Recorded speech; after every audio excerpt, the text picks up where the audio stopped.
All the time he's talking about life, and there are just some of the verses that use this word. And if you look at them, you realise he's not just talking about everyday life.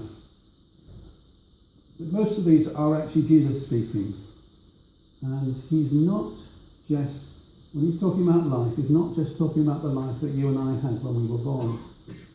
He's talking about something different. And it's very interesting in the Greek of the New Testament that there actually are more than one word for life. You know, it's always a problem translating from one language to another. That in language A you might have 3 or 4 words for something, in language B you might have one, or you might be the other way around, you might have only one word in language A, and language B has got several words. And the translators have problems in trying to find the best way of translating these things. Now it turns out in the Greek of the New Testament Greek, there are actually 3 words that are used that are translated by the English word life. The first Greek word is bios, from which we obviously get biology, and it's talking about biological life basically. The second word is the word psyche or suke, which we fairly obviously get psychology and words like that. And it's basically talking about human life.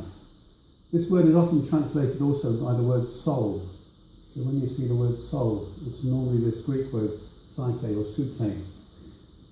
But there's a third word that the writers use, and it's this word zoe.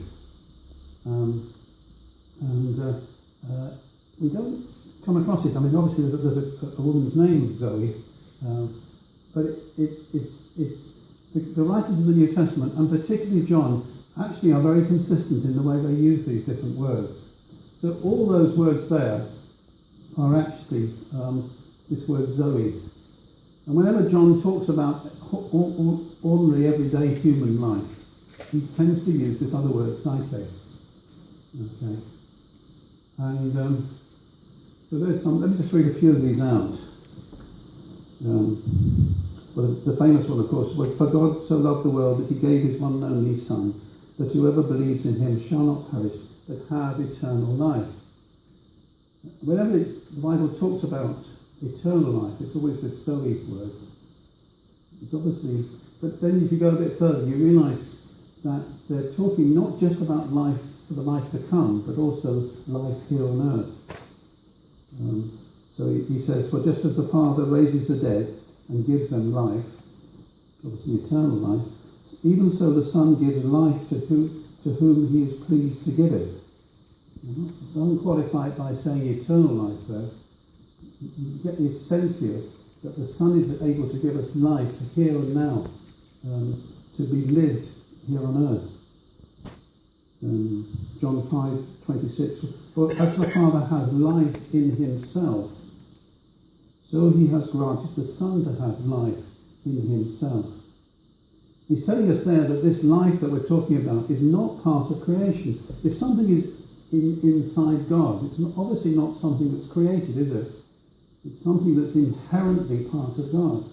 And John's telling us here, or Jesus is telling us here through John's Gospel, that this quantity, this thing, whatever it is actually there in the Son as well.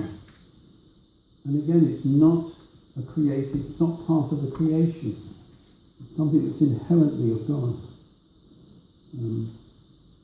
John 5:39, "You diligently study the Scriptures, because you think that by them you possess eternal life.